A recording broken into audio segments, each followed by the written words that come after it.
Hello and welcome to today's the Hindu editorial discussion. देखिए आज है 15 मई और आज हम डिस्कस करेंगे 15 मई का द हिंदू का एडिटोरियल सेक्शन। तो देखिए पहला आर्टिकल क्या कहता है। ये पहला आर्टिकल अभी जो recently economic relief package 20 lakh crore का अनाउंस किया गया है उसके बारे में, कैसे फूड ग्रेन्स वगैरह माइग्रेंट लेबरर को ऑफर किया जाएगा उसके बारे में डिस्कस किया गया है। यहाँ पे कैसे अभी जो इकॉनमीज़ है, कंपनीज़ है, उनको कैपिटलिज्म की तरफ ले जाया जा रहा है, जैसे कि अभी लेबर लॉ में चेंजेस करने की बात की गई है। तो उसके बारे में इस आर्टिकल में बताया गया है, इसको डिस्कस करेंगे। और देखिए नीचे वाले जो दो आर्टिकल है, यहाँ पर अभी जो लॉकडाउन से जो सिंड्रोम आया है, जैसे कि अभी कैसे वापस से इकोनॉमिक क्राइसिस को दूर करके सभी इकॉनमी को ट्रैक पर लाया जाए, तो उसका क्या प्रोसीजर होना चाहिए, क्या किस तरीके से वो आ सकता है, उसके बारे में यहाँ थोड़ा डिस्कशन किया गया है, उसको देखेंगे। यहाँ पर देखिए स्टेट की हालत बताए गए हैं कि स्टेट किस तरीके से सेंटर के ऊपर डिपेंडेंट है ताकि उसको कुछ वहाँ से रेवेन्यू मिल सके। तो स्टेट की कंडीशन के बारे में यहाँ डिस्कस करेंगे, क्या क्या चीज़ें बताई गई हैं। ठीक है। और जैसा कि आज फ्राइडे है, तो फ्राइडे को हमें एक इंटरव्यू देखने को मिलता है। तो आज ये अभी जो लेबर लॉ को रेस्ट्रिक्टिव बनाने की कोशिश की गई है, तो उसके बारे में ये इंटरव्यू आया है, तो उसको भी देख लेंगे कि क्या बातें इसमें बताई गई हैं। और नेक्स्ट यहाँ पर जो आर्टिकल आया है इसमें बताया गया है अभी एशिया पैसिफिक में जो पोल्यूशन, जो ओशन पोल्यूशन है, उसके बारे में डिस्कस किया गया है। देखिए आज का कार्टून क्या बताता है। जैसे कि हमने देखा है कि अभी जो लेबर लॉ है उसको बढ़ाने की, काफ़ी और स्ट्रिक्ट करने की बात की जा रही है। जैसे कि पहले लेबर लॉ के तहत 8 घंटा ड्यूटी करने की प्रोविजंस होते थे, लेकिन अभी इसको 12 आवर्स में कन्वर्ट करने की बात की जा रही है। ठीक है। तो देखिए जहाँ एक तरफ ये माइग्रेंट लेबर सब पैदल अपने घर की तरफ जा रहे हैं, वहीं दूसरी तरफ इनके जिस फील्ड में ये वर्क करते हैं उनको और भी स्ट्रिक्ट करने के प्रोविजंस लागू कर दिए गए हैं। ठीक है। तो ये आप कह सकते हो डबल मार पड़ी है इनको। ठीक है। चलिए आर्टिकल डिस्कस कर लेते हैं। देखिए पहला आर्टिकल क्या है।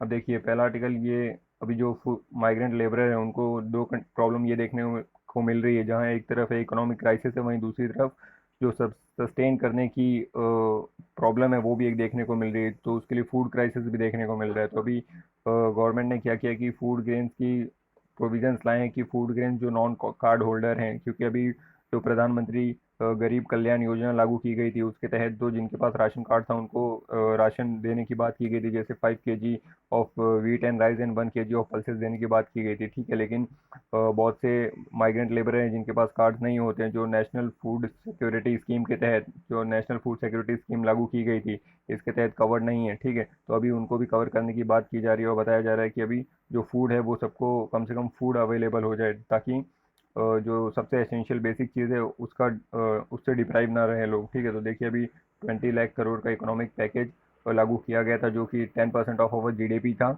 और देखा जाए तो इसमें 50% पहले से ही इन्फ्यूज़ कर दिया गया है, जिसमें हमने देखा था 1.7 लाख करोड़ स्टार्टिंग में किया गया था मार्च में, फिर उसके बाद काफ़ी कुछ किया गया है। तो अभी अप्रॉक्सीमेटली 6 to 7% ही इन्फ्यूज़ करना बाकी है। ठीक है। और देखिए बताया जा रहा है कि मनरेगा के तहत अभी काफ़ी चीज़ें चालू कर दी गई हैं, ताकि थोड़ा बहुत एम्प्लॉयमेंट जनरेट हो सके और लोगों को थोड़ी सी रिलीफ मिल सके। तो अभी मनरेगा की बात इसमें बताई गई है। और ये भी बोला गया है कि जहाँ मनरेगा तो चालू कर दिया है, लेकिन एक दिक्कत उसमें ये आती है कि लोगों को सही टाइम पे वेजेस मिलते नहीं है, तो उसको भी कंसीडर करना चाहिए और वेजेस की प्रॉब्लम को दूर करना चाहिए। और यहाँ देखिए जो मैंने आपको बताया कि नेशनल फूड सिक्योरिटी एक्ट के तहत जिनको अभी जो कवर थे उनको 5 kg ऑफ फूड ग्रेन्स, जिसमें वीट और राइस इंक्लूड है, और 1 kg ऑफ पल्सेस इंक्लूड है, पर मंथ 2 महीने के लिए देने की बात की गई थी। लेकिन अभी जो उससे बाहर लोग हैं जो कवर्ड नहीं है उसके अंदर, उनको भी देने की बात की जा रही है। देखिए इसके अंदर 67% ऑफ द लोग कवर्ड है। तो ये आप डाटा मेंस में यूज़ कर सकते हो कि नेशनल फूड सिक्योरिटी के तहत सिर्फ 67% ऑफ द पॉपुलेशन इंक्लूडेड है, और ऐसे पेंडेमिक के तहत हमें सबको कम से कम फूड तो प्रोवाइड करना ही चाहिए। तो ऐसे डाटा ज़रूर वहाँ पे काम आ सकते हैं। देखिए अभी निर्मला सीतारमन जी ने कहा है कि जो one nation one ration card की स्कीम है, जिसके तहत आप कौन से भी स्टेट के रहवासी हो, आप कोई भी स्टेट में राशन अवेल कर सकते हो। ठीक है। वो मार्च 2021 से स्टार्ट की जा सकती है। तो बेसिकली इसमें यही बताया गया था कि कैसे भी फूड की सर्विस थोड़ी बहुत और एक्सटेंड की जा रही है ताकि सभी लोगों को कवर किया जा सके। अब देखिए ये सेकंड आर्टिकल क्या कहता है, stop the return to the laissez faire. Laissez faire मतलब क्या। देखिए जब आपकी इकॉनमी दो तरीके की आपने सुनी होगी कि एक होता है कैपिटलिज्म जहाँ पे सभी मार्केट के ऊपर डिपेंडेंट होता है, एक होता है सोशलिज्म जहाँ पे गवर्नमेंट और मार्केट मिलके काम करते हैं, यानी वहाँ पे गवर्नमेंट का इंटरफेरेंस होता है। ठीक है, तो अभी कैपिटलिज्म की तरफ ना जाने की बात की जा रही जिसमें सब कुछ मार्केट के ऊपर डिपेंड होगा, कंपनीज अपने तरीके से वर्कर्स को लेके चलेंगे, क्योंकि अभी काफ़ी लेबर के लॉज रेस्ट्रिक्ट या फिर स्ट्रिक्ट करने की बात की गई है। ठीक है, तो उसके तहत ये आर्टिकल आया है। देखिए, लेबर लॉ और सिविलाइज गोल, ठीक है, सिविलाइजेशन के गोल है ताकि उनकी भी लाइफ काफ़ी सिविलाइज हो सके, ऐसा नहीं कि कॉलोनियल रूल की तरह उनको एज ए स्लेव ट्रीट किया जाए। ठीक है, अब देखिए, और इस पेंडेमिक का नाम लेके आप उनके साथ इस तरीके के रूल्स को और हार्डन नहीं कर सकते हैं। तो देखते हैं क्या बात इसमें बताई गई है। देखिए, अभी बताया जा रहा है कि कैसे एम्प्लॉयर्स को अभी लेबर्स की काफ़ी ज़रूरत है। जैसे अभी हमने देखा कि क्योंकि सभी लेबर्स अपने नेटिव प्लेसेस की तरफ मूव कर रहे हैं, तो ऐसे जो कंपनियां हैं, जो फैक्ट्रियां हैं, वो उनके ऊपर काफ़ी, आप कह सकते हो, एक हार्ड टाइम आ जाएगा, क्योंकि जब लेबर्स नहीं रहेंगे तो वर्क वर्क चलना बहुत मुश्किल है। तो अभी हमने देखा कैसे उत्तर प्रदेश और मध्य प्रदेश की सरकार ने काफ़ी स्ट्रिक्ट एक्शंस लिए हैं और जो वर्किंग आवर्स हैं उसको बढ़ाए हैं, और जो लेबर्स की, आप कह सकते हो, जो भी उनको थोड़े बहुत प्रिविलेज थे, जो भी नेगोशिएशन कर सकते थे, वो उनको काफ़ी कर्टेल कर दिया है, काफ़ी कम कर दिया है। ठीक है, तो इसके तहत उन्होंने काफ़ी जो रूल्स या फिर आप कह सकते हो एक्ट्स बने हुए हैं, जैसे कि जो फैक्ट्रीज एक्ट ऑफ 1948 है, मिनिमम वेज ऑफ 1948 है, और इंडस्ट्रियल एस्टेब्लिशमेंट एक्ट है 1946 का। ठीक है, और द ट्रेड यूनियन एक्ट है 1926 का। इसके तहत जो जो भी फैसिलिटीज़ वर्कर को, लेबर को अवेलेबल थी, वो सब स्ट्रक डाउन कर दी गई है। और देखिए, शिफ्ट बढ़ाकर अभी 12 घंटे की शिफ्ट करने की बात की जा रही है। तो इससे जहाँ एक तरफ गवर्नमेंट सोच रही है कि हो सकता है इससे ज़्यादा आउटपुट निकाला जाए, लेकिन एफिशिएंसी कम हो जाएगी जब वर्कर की, तो आउटपुट निकालना भी मुश्किल है। ठीक है, तो इससे एक तरफ देखा जा रहा है कि लेजर फेयर की तरफ वापस से मूव किया जा रहा है, जिसमें इंडस्ट्री का कंट्रोल रहेगा ओवरऑल वर्किंग क्लास के ऊपर। ठीक है, तो देखिए, कॉलोनाइजेशन पीरियड से जब ब्रिटिश रूल था उससे कंपेयर किया जा रहा है कि किस तरीके से उस समय पर एक्सप्लॉयटेशन किया जाता था, और उसी लाइन पर अभी वापस से इन चीज ये सारी चीज़ें की जा रही हैं। ठीक है, अब देखिए, इसमें बात बताई गई है बंगाल रेगुलेशन 7/18/19 की। ठीक है, जिसके तहत जो ब्रिटिश प्लांटर थे वो आसाम में, जो टी स्टेट है, वहाँ पे वर्करों का एक्सप्लॉयटेशन करते थे। ठीक है, तो उसका एक बात बताया गया है। और फिर आगे की बात बताई गई है कि जो जो transport of the native labour है एक्ट, वो 1863 का, उसकी बात बताई गई है। वो pass in Bengal and strengthen control of the employer and even enable them to detain the labour. ठीक है, इसके तहत वो लेबरर को डिटेन भी कर सकते थे इन डिस्ट्रिक्ट ऑफ एम्प्लॉयमेंट। ठीक है, and impression them for 6 month, 6 महीने के लिए इम्प्रीजन भी कर सकते थे। ठीक है, फिर बंगाल एक्ट 1865 की बात बताई गई है, ये लेटर पास किया गया था। ठीक है, जिसके तहत स्पेशल इमिग्रेशन पुलिस ऐसे स्पेशल पुलिस बना दी गई थी, जो प्रिवेंट कर सके लेबर को कि वो लीव ना कर सकें। तो इस तरीके का हॉरिफाइक रिजेम्बलेंस देखने को मिल रहा है कि जिस तरीके से पहले कॉलोनियल पीरियड में चीज़ें चलती थी, उस तरीके की चीज़ें अभी हमें देखने को मिल रही हैं। तो एक तरीके का आपको एग्जांपल बताया गया है कि कैसे पहले वर्कर्स को काफ़ी बांध कर रखा जाता था, अपने कंट्रोल में रखा जाता था, और जितना एक्सप्लॉयटेशन हो सकता था उतना एक्सप्लॉयटेशन करते थे। अभी उस तरीके का ही सेम रिजेम्बलेंस देखने को मिल रहा है, कैसे पहले 16-16 घंटे की भी वर्किंग आवर्स देखने को मिलती थी, तो 12 घंटे अभी भी करने की बात की जा रही है। ठीक है, और फिर उस समय में एक रॉयल कमीशन ऑन लेबर बैठा था, ताकि काफ़ी कोशिशों के बाद, ठीक है, तो फिर उसने रिपोर्ट दी थी 1935 में। ठीक है, जो कि government of India act 1935 enabled greater representation of the Indians in the law making. फिर हमें इसके तहत काफ़ी इंडियंस का रिप्रेजेंटेशन देखने को मिला लॉ मेकिंग में। ठीक है, जब ये कमीशन वगैरह बैठा, क्योंकि काफ़ी हालत ख़राब होती जा रही थी, तो काफ़ी लोग अगेंस्ट में आवाज़ उठा रहे थे। फिर उसके बाद थोड़ा सा रिप्रेजेंटेशन लॉ मेकिंग में देखने को मिला, उसके बाद थोड़ी बहुत हालत सुधारती हुई देखने को आई है इंडियंस की। ठीक है, अब देखिए, बात की जा रही है डिग्निटी थ्रू डेमोक्रेसी। तो यहाँ पर डिग्निटी की भी बात आ जाती है कि आप इतना सारा काम तो करवा ही नहीं सकते हो, क्योंकि यहाँ पर देखा जाए तो आप कह सकते हो उसको एज ए ग्रांटेड ले लिया गया है, उसके ओपिनियन की कोई वो ही नहीं है कि उनका क्या ओपिनियन है, क्या इतना घंटे वर्क करने के लिए वो अलाउ हैं, क्या उनको और भी कुछ स्पेयर टाइम मिल पाएगा अगर वो इतना काम काम ही करते रहेंगे। ठीक है, अभी देखिए, बताया जा रहा है the factory act lay down 8 hour of shift. जो फैक्ट्री एक्ट है उसके तहत कितना 8 घंटे की शिफ्ट की बात है। ठीक है, देखिए इसमें बात की गई है आर्टिकल 21 और आर्टिकल 23 की। आर्टिकल 21 कहता है ये बात करता है लिबर्टी ऑफ लाइफ के लिए, यानी एक ढंग की लाइफ होनी चाहिए, ठीक है। ऐसा नहीं कि एक्सप्लॉयटेशन हो रहा है उसमें, आपको कुछ जो बेसिक एसेंशियल्स है ह्यूमन लाइफ के लिए वो भी नहीं मिल पा रहा है। और जो 23 आर्टिकल वो एक्सप्लॉयटेशन की बात करता है, अगेंस्ट एक्सप्लॉयटेशन, ठीक है। एक्सप्लॉयटेशन नहीं होना चाहिए वर्कर्स का, ठीक है, तो उसके बारे में बात करता है। तो ये उसके भी अगेंस्ट जा रहा है। और जो डीपीएसपी है हमारा, डीपीएसपी जो वेलफेयर स्टेट की बात करता है, उसमें भी बहुत सारे जो लेबरर्स हैं उनके वेलफेयर के लिए बातें रखी गई हैं, लेकिन अभी सबके अगेंस्ट में काम किया जा रहा है, ठीक है। देखिए यहाँ पे केस की बात की गई है, Supreme Court in Glaxo laboratories versus presiding officer labour, ठीक है। ये जो केस है 1983 का, इसकी बात की गई थी। इसके तहत बताया, सुप्रीम कोर्ट ने कहा था, in days of laissez-faire where when industrial relation was governed the harsh weighted law of the hire and the fire, ठीक है। हायर एंड द फायर की बात की जा रही है, यानी जब जैसे ही फैक्ट्रीज को मन करता था हायर कर देते थे, और उनको ये रिक्वायरमेंट फुलफिल हो गई तो फायर कर देते थे। कोई भी चेक एंड बैलेंसेस रहता नहीं था, कोई भी सिक्योरिटी वर्कर्स को मिलती नहीं थी, ठीक है। द मैनेजमेंट वो सुप्रीम मास्टर, जो भी मैनेजमेंट थे वहाँ के वही सुप्रीम मास्टर थे। गवर्नमेंट का इंटरवेंशन काफ़ी कम था, ना के बराबर था आप कह सकते हो। The relationship between the referable to contact between unequals, ठीक है। यानी कि आप कह सकते हो दो अनइक्वल्स के बीच में कांटेक्ट के लिए कोई भी प्रोविजन नहीं था। जैसे एक तरफ हो गए ये माइग्रेंट लेबरर्स या वर्कर्स, और दूसरी तरफ हो गई इंडस्ट्रीज, ठीक है। तो इनके बीच में ये जो अनइक्वल हैं, इनके बीच में कोई भी नेगोशिएशन की प्रोविजंस ही नहीं थे, ठीक है। तो उस तरीके का ही सिचुएशन वापस से आप लाने की बात कर रहे हो, ठीक है। ना सोशल जस्टिस रहेगी, ना सोशल इकोनॉमिक जस्टिस रहेगी, ठीक है। सामाजिक तौर पर जस्टिस नहीं मिल पाएगी अगर आप इतना स्ट्रिक्ट प्रोविजंस ले आओगे।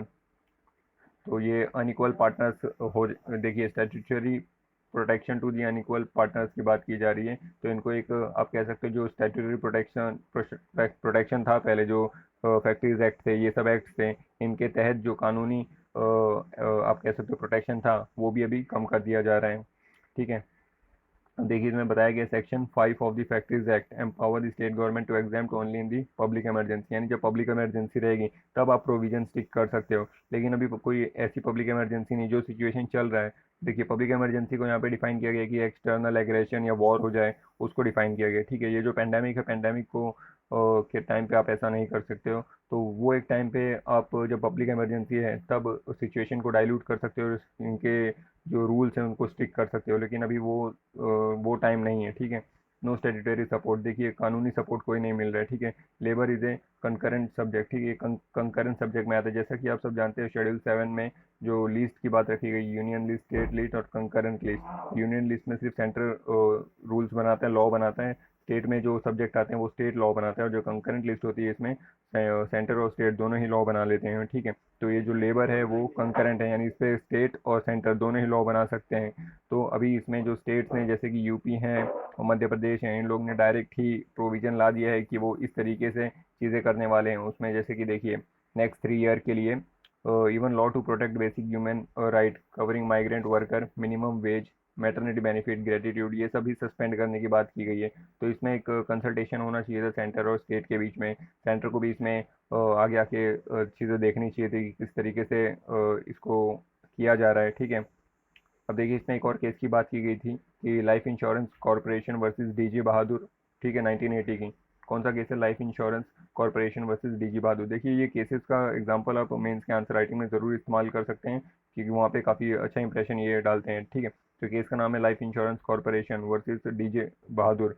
1980 का केस है। इसमें सुप्रीम कोर्ट ने बताया था कि any changes in the condition of the service can only through a democratic process of negotiation, ठीक है। यानी डेमोक्रेटिक प्रोसेस से ही आप किसी जो कंडीशन ऑफ द सर्विस है उसमें चेंजेस ला सकते हो। ऐसा नहीं कि आप डायरेक्ट एक अथॉरिटेरियन रिजीम की तहत आप डायरेक्ट एक डिक्टेटरशिप के जैसे कोई भी लॉ पास कर देंगे या कोई भी आप स्टेटमेंट पास कर देंगे और उसको लागू कर दिया गया है। इसको आपको बाकायदा लेजिस्लेटिव में ले जाके उसको जो डेमोक्रेटिक प्रोसीजर है, जिस तरीके से एक एक्ट पास होता है उस तरीके से पास करना होगा, ठीक है।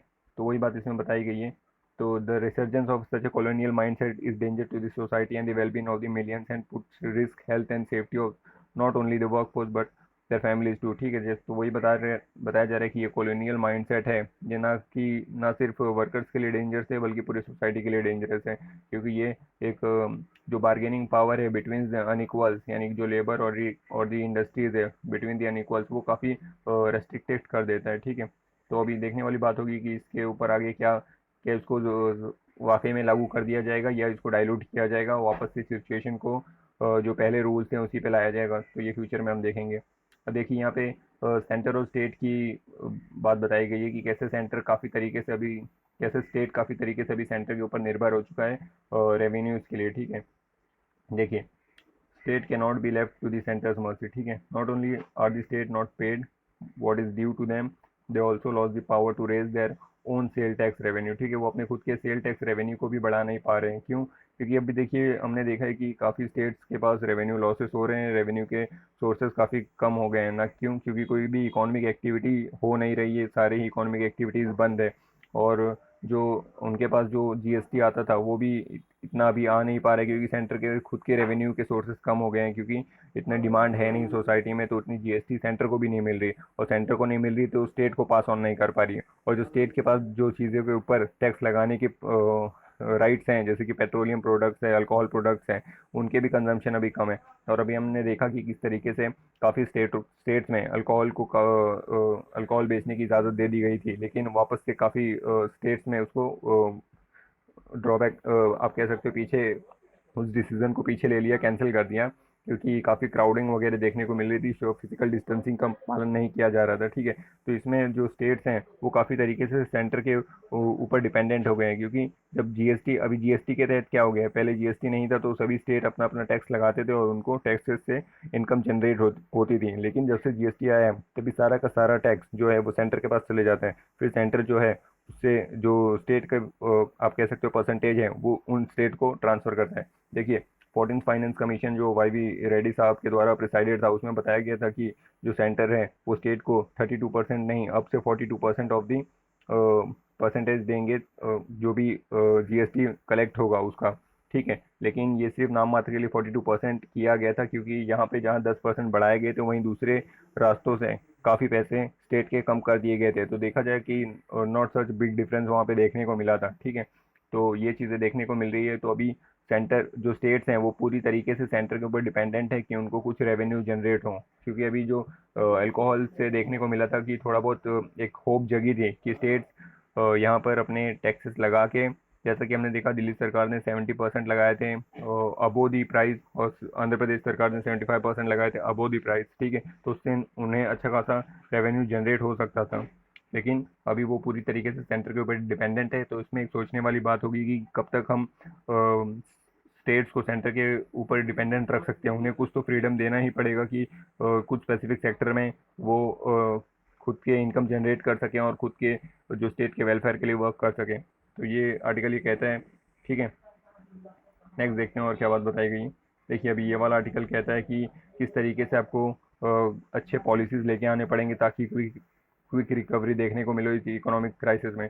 देखिए, अभी हमने देखा कि सारी इकोनॉमिक एक्टिविटीज़ बंद है, तो जो इंडेक्स ऑफ इंडस्ट्रियल प्रोडक्शन है, ये हमें दिखाता है किस तरीके से इंडस्ट्रीज हमारी काम कर रही है। उसमें भी डाउन डाउन ट्रेंड देखने को मिला है। ठीक है, मार्च की बात बताई गई है कि 16% उसमें डाउन देखने को मिला है। ठीक है, कॉन्ट्रैक्शन देखने को मिला है 16.7% का। जो मैन्युफैक्चरिंग सेक्टर है वो भी काफ़ी गिर गया है, 20% तक गिर गया है, जो सबसे ज़्यादा वर्स्ट हिट है। तो इसमें आपको जो भी अभी मेजर्स लिए जा रहे हैं उसके उसको एक बहुत तरीके से, बहुत ही आप कह सकते हो कोई पॉलिसी लानी पड़ेगी जो इस क्राइसिस से डील कर सके, तब तभी इससे हम बाहर निकल सकते हैं। इस तरीके से जो भी पैसे इन्फ्यूज़ करने की बात की गई है बहुत जगह, और जो ठीक है, तो उससे इतनी प्रॉब्लम सॉल्व होने वाली है नहीं, क्योंकि लोगों के हाथ में पैसे तो आ जाएंगे, लेकिन डिमांड जनरेट करने के लिए उतना ट्रस्ट लाना पड़ेगा। ठीक है, आप पैसे इंडस्ट्रीज में लाओगे, वो प्रोडक्शन कर लेंगे, लेकिन जब तक लोग जाके खरीदेंगे नहीं चीज़ों को, सब चीज़ें नॉर्मल नहीं होंगी, तब तक आप कह सकते हो कि पूरी तरीके से इकोनॉमी ट्रैक पे आना मुश्किल है। तो देखिए, नेक्स्ट इस आर्टिकल में बारे में बात करते हैं कि जो इंडियन लेबर लॉ को अभी काफ़ी रेस्ट्रिक्टिव बनाया जा रहा है उसके बारे में बात की जा रही है। ठीक है, तो देखिए, अभी बताया गया है for employer availability of the skilled workforce and work management ties are more vital. ठीक है, यानी कि जो स्किल्ड वर्कफोर्स है और वर्कर का मैनेजमेंट है वो काफ़ी इंपॉर्टेंट है एम्प्लॉयर्स के लिए, यानी फैक्ट्रीज के लिए। ठीक है, तो अभी देखिए, हमने देखा कैसे यूपी और मध्य प्रदेश ने अभी काफ़ी रूल्स को स्ट्रिक्ट कर दिया है, और 8 घंटे से 12 घंटे जो वर्किंग आवर्स है उसको करने की बात की गई है, और भी काफ़ी स्ट्रिक्ट प्रोविजंस लाए गए हैं जिससे कि इंडस्ट्रीज़ को काफ़ी लिवरेज मिलेगी, और वो जो लेबर लॉज हैं उनसे जो पहले बचते थे और ठीक है, और ब्राइब वगैरह देके उनसे निकलने की कोशिश में रहते थे, अब वो काफ़ी फ्री हो जाएंगे और काफ़ी उनको इससे बेनिफिट मिलने वाला है। लेकिन ये बेनिफिट क्या लेबर्स के लिए सही है? ठीक है, तो उसके बारे में डिस्कस करते हैं। देखिए यहाँ पे बोला गया है, आर जो ऑर्डिनेंस जस्टिफाइड, इनसे पूछा जा रहा है कि क्या ये जस्टिफाइड है, कि क्या इसके पीछे इंटेंशन है जॉब क्रिएट करने की ड्यूरिंग दिस कोविड क्राइसिस। ठीक है, तो इससे तो ऑथर कह रहे हैं कि ये कंकरेंट सब्जेक्ट है, और उससे मैं इतना ज़्यादा वो पॉजिटिव फील नहीं कर रहा हूँ कि जॉब क्रिएट करने के लिए ज़्यादा बेनिफिशियल होगा, क्योंकि आपको उनको अगर वर्कर्स को वापस बैक टू दी वर्क लाना है तो उनको आपको गारंटीज देनी पड़ेगी, एश्योरेंस देना पड़ेगी कि आपको प्रॉपर वर्क, फूड, शेल्टर ये सब मिल पाएगा। ठीक है, आपकी जो बेसिक नेसेसिटीज़ हैं उनके ऊपर दिक्कत नहीं आएगी, तो वो सब यहाँ पर मिसिंग है। तो इसलिए इतना जॉब क्रिएशन की बात यहाँ पर मुश्किल है। ठीक है, देखिए, hurt labour welfare and thereby labour efficiency, वही बात बताई जा रही है कि लेबर का वेलफेयर हर्ट हो सकता है कि काफ़ी इतना आप रेस्ट्रिक्ट कर दोगे लेबर लॉज को, तो और इससे उनकी एफिशिएंसी भी इफेक्ट होगी, तो इतना ओवरऑल डेवलपमेंट देखने को मिलना मुश्किल है। ठीक है, अब देखिए, जैसा भारत के बारे में बताया जाता था कि भारत एक लेबर सरप्लस कंट्री है, और जहाँ पे लेबरों की कमी नहीं है, और इसके तहत वहाँ पे काफ़ी आप कम वेजेस पे करके भी अच्छा खासा वर्क निकलवा सकते हो, ऐसी बात बताई जाती थी। लेकिन अभी लेबर की शॉर्टेज देखने को मिल सकती है, क्योंकि सारे ही लेबर्स अपने अपने नेटिव प्लेसेस की तरफ मूव कर गए हैं। इसके लिए ये अभी प्रोविजंस लाने की बात की जा रही है कि इस तरीके से आप उनको बांध के रख सकते हो, और जो इंडस्ट्रीज़ हैं उनको वर्किंग में रख सकते हो। ठीक है, अब देखिए यहाँ पर क्या बताया जा रहा है, the was lack of flexibility an issue retarding the manufacturing and job creation. देखिए बताया जा रहा है कि जो इंडियन लेबर लॉ है उसको बताया जाता है काफ़ी, आप कह सकते हो, इनफ्लेक्सिबल है, यानी इसमें चेंजेस करना काफ़ी मुश्किल है। तो क्या ये एक रीज़न था कि इतनी जॉब क्रिएशंस नहीं कर पा रहे थे ये लोग? ठीक है, even before the pandemic, pandemic से पहले भी। तो देखिए, पहले लेबर लॉ थोड़े स्ट्रिक्ट होते थे, तो कंपनीज क्या करती थी, जितने भी इंस्पेक्शन होते थे उसमें ब्राइब देने देने की कोशिश करती थी, और ब्राइब देके तो उससे बाहर निकल आते थे, तो कंपनीज के लिए भी ये थोड़ा सा इशू बना हुआ रहता था। लेकिन अगर इसको थोड़ा सा अभी जिस तरीके से रेस्ट्रिक्ट कर दिया गया है, तो कंपनीज थोड़ी सी फ्री हो जाएंगी, और उनको इतनी ब्राइब वगैरह देने की ज़रूरत नहीं पड़ेगी, और वो उनका जो इकोनॉमिक प्रोसेस है उसको आगे लेके जा सकते हैं। ठीक है, अब देखिए यहाँ पे बोला गया, yes because they do incentivise some employer to evade showing worker on their book. अभी ये पहले क्या होता था कि जितने भी उनके पास एम्प्लॉयज़ होते थे उनको वो प्रॉपर तरीके से, लीगल तरीके से रजिस्टर नहीं करते थे, बुक्स पे दिखाते नहीं थे। क्यों? क्योंकि अगर दिखाएंगे हमारे पास इतने इतने वर्कर्स हैं, तो वो किसी स्पेसिफिक लीगल एक्ट के अंडर आ जाएंगे, और उन्हें उस हिसाब से वर्क करना होगा, और अगर वो इस हिसाब से वर्क नहीं करेंगे तो उन्हें पेनल्टी भी फेस करनी पड़ सकती है। इसलिए बहुत सारे जो इंडस्ट्रीज है पहले, वो क्या करते थे कि इससे इवेट करने के लिए, इससे बाहर आने के लिए वो दिखाते ही नहीं थे कि हमारे पास इतने लेबर्स वर्क कर रहे हैं। ठीक है, अब देखिए यहाँ बोला गया है, the state need to safeguard the interest of the worker, particularly those at the lower end of the local labour spectrum, यानी जो सबसे लोअर लेवल ऑफ दी, आप कह सकते हो, लेबर का स्पेक्ट्रम है, जो सबसे निचले तो तबके के लेबर्स हैं, उनके हित में रह के कुछ सेफ गार्ड इंटरेस्ट में पॉलिसीज बनानी होगी, उस तरीके से स्टेप्स लेने होंगे। ठीक है, तो वो एक बात बताई गई। तो देखिए यहाँ बोला गया, do this ordinance risk compromising worker right including safety. ठीक है, तो देखिए इसमें बोला गया है कि क्या सेफ्टी और जो वर्कर के राइट्स होते हैं उनको कॉम्प्रोमाइज़ किया गया है? तो बेसिकलॉ देखा जाए कि बिल्कुल किया जा रहा है। जैसे कि पहले अभी हमने देखा था कि किस तरीके से भारत में जो 44 लेबर लॉज है उनको मर्ज करके 4 लॉज में कोडेड कर दिया गया था, तो उसमें बेसिकली बहुत सारी बातें ऑक्यूपेशनल सेफ्टी सिक्योरिटी के ऊपर बात की गई थी। जिस तरीके से हमने देखा है कि बहुत सारे जो लेबर्स होते हैं वो इनफॉर्मल सेक्टर में काम करते हैं, जहाँ पे सोशल सिक्योरिटी नहीं होती है, लेकिन अगर उसको थोड़ा बहुत फॉर्मलाइज कर दिया जाए तो वहाँ पे ऑक्यूपेशनल सेफ्टी भी मिल सकती है और सोशल सिक्योरिटी भी मिल सकती है। ठीक है, तो उस ट्रैक पे ये प्रोसेस चल रहा था, लेकिन अभी उस ट्रैक से उतर गया है, क्योंकि अभी बोला गया है कि ना तो जितने भी ये स्ट्रिक्ट किए जा रहे हैं लॉज, उसमें ना तो ऑक्यूपेशनल सेफ्टी देखने को मिल सकती है, ना ही आप कह सकते हो सोशल सिक्योरिटी देखने को मिल सकती है। तो ये थोड़ा सा अनसेफ कंडीशन हो सकता है, तो इससे वर्कर के ऊपर काफ़ी बर्डन पड़ने वाला है।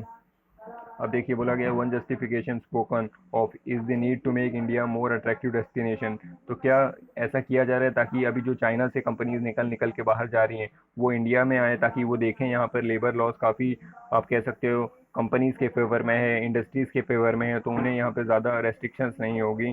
तो ये भी एक बैड सोच होगी अगर आप ऐसा सोच रहे हो कि इसको देख के जो कंपनीज है वो यहाँ पे आएंगी, क्योंकि सिर्फ लेबर ही एक फैक्टर नहीं होता है, और भी फैक्टर्स होते हैं, लैंड होता है, इलेक्ट्रिसिटी होती है, और किस तरीके से केसेस अगर कोर्ट में जा रहे हैं तो कितनी जल्दी वो रिजॉल्व हो रहे हैं, और दो जो कॉन्ट्रैक्ट्स होते हैं उनकी उसको कैसे लेके चला जाता है, ठीक है। और भी फैक्टर्स जो है इन्वॉल्व रहते हैं, तो सिर्फ लेबर ही एक फैक्टर नहीं है कंपनीज को अपनी तरफ अपनी नेशन की तरफ लेके आने का, ठीक है। अब देखिए given that job creation is crucial and trade union have been weaken, what lies ahead for our labour forces, ठीक है। अब देखिए जैसे कि बोला जा रहा है कि जॉब क्रिएशन को काफ़ी क्रूशियल बताया जा रहा है, और ट्रेड यूनियन है उनको काफ़ी अभी आप कह सकते हो उतनी वीकेंड कर दिया जा रहा है, कमज़ोर कर दिया जा रहा है, क्योंकि उनके से का भी उतना वैल्यू रहेगा नहीं। पहले ट्रेड यूनियन जो है वो काफ़ी उनका इंपॉर्टेंस होता था, उनकी बातों को काफ़ी महत्व दिया जाता था, क्योंकि उनके बोलने पर ही लेबर फोर्स उस तरीके से मूव करते थे, ठीक है। लेकिन अभी उनका उतना से रहेगा नहीं, क्योंकि काफ़ी आप कह सकते हो स्ट्रिक्ट प्रोविजंस ले आया जाएगा। तो वही अभी बताया जा रहा है कि देखने वाली बात होगी कि किस तरीके से इसका आउटकम निकल के आने वाला है। अब देखिए ये वाला आर्टिकल बात कर रहे हैं एशिया पैसिफिक अपलोड में, मतलब अभी देखा गया है कि एशिया पैसिफिक जो रीजन है, ठीक है, वो एक आप कह सकते हो कि काफ़ी इम्पोर्टेंट रीजन है। देखिए वहाँ पे मरीन एक्टिविटीज़ भी होती है, और ओशियन वैसे भी इम्पोर्टेंट है, ठीक है। तो फिर अभी वहाँ पे काफ़ी ओवर फिशिंग देखने को मिला है, मरीन पोल्यूशन देखने को मिला है, तो इसके ऊपर जो भी कंट्रीज़ हैं, जो भी सराउंडिंग कंट्रीज़ हैं, उनको उसके ऊपर वर्क करने की ज़रूरत है। लैक ऑफ डाटा की बात की गई कि डाटा की कमी है वहाँ वहाँ पर कि कहाँ पर क्या चीज़ें हैं, कितना किस कंट्री से कितना रिसोर्सेज निकाला जा रहा है, कौन सी कंट्री कितना एक्सप्लॉइट कर रही है, कहाँ से कितना पोल्यूशन आ रहा है, तो अच्छा खासा डाटा होना चाहिए, फिर उस हिसाब से हम पॉलिसीज बना के उसके ऊपर वर्क कर सकेंगे, ठीक है। देखिए यहाँ पे बोला गया है कि जो इकोनॉमिक एंड सोशल कमीशन है for Asia Pacific, ESCAP, economic and social commission for Asia Pacific, ये जो ग्रुप है ये क्या करने वाला है, ये कह रहा है कि without data we are swimming in the dark, यानी जब तक डाटा नहीं रहेगा तब तक कैसे स्टेप्स बनाएंगे, कैसे पॉलिसी बनाएंगे, ठीक है। और जो हमारा सस्टेनेबल डेवलपमेंट गोल है उसका गोल नंबर जो 14 है वो क्या कहता है, life below the water, life below the water को कैसे हम प्रोटेक्ट कर सकते हैं, कैसे उसको सही तरीके से रख सकते हैं, सस्टेन कर सकते हैं, उसके बारे में बात करता है, ठीक है। देखिए यहाँ पे बोला गया जो Asia Pacific produce nearly half of the global plastic volume, जो एशिया पैसिफिक रीजन है वो half of the global plastic volume का प्लास्टिक पोल्यूशन प्रोड्यूस करता है, तो काफ़ी एक बड़ा नंबर है आप कह सकते हो। तो इसके ऊपर पॉलिसीज बनाने की ज़रूरत है कि कैसे ओशियंस को सेफ रखा जाए, कैसे आप कह सकते हो कि पोल्यूशन को कम किया जाए, उसके ऊपर बात करने की ज़रूरत है, ठीक है। अभी देखिए यहाँ पे बोला गया जो economic and social commission on Asia Pacific group है is working with the member state to implement the International Maritime Organization requirement, ठीक है। जो इंटरनेशनल मैरीटाइम ऑर्गेनाइजेशन के रिक्वायरमेंट है कि किस तरीके से आपको ओशियंस को रखना है, किस तरीके की पॉलिसीज अपनाने हैं, उसके ऊपर ये ग्रुप अभी बात करेगा सभी मेंबर स्टेट से, और ताकि एक बेटर ओशियन हमें देखने को मिल सके, ठीक है। तो इसी के साथ इस वीडियो को ख़त्म करते हैं, अब मिलेंगे हम कल के एडिटोरियल के साथ। इसके बाद मैं एक न्यूज़ एनालिसिस वाला भी वीडियो डालूंगा, वो भी आप देख लीजिएगा, ठीक है। चलिए शुक्रिया।